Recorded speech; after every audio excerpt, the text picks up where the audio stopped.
Ну вот, скосил вчера газонную траву. И значит, встает вопрос, куда ее девать. А это очень ценная вещь. Источник азота для растений. Я вот расскажу, как я использую лично я. То есть какую-то часть из приемника газонокосилки я замачиваю вот так вот в бочках эту траву. Добавляю вот такую штуку, называется Байкал М1.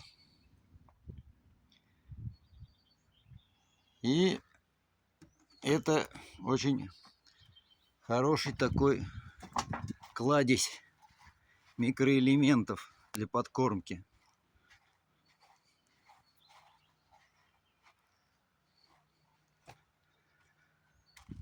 Потом все равно ее после скашивания вот нескольких у меня маленьких газончиков,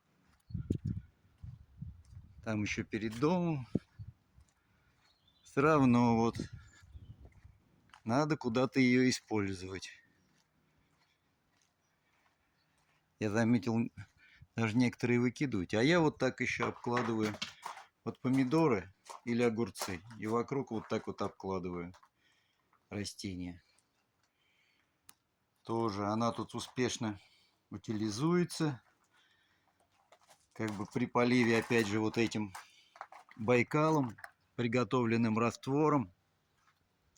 Очень быстро она как бы ферментизируется.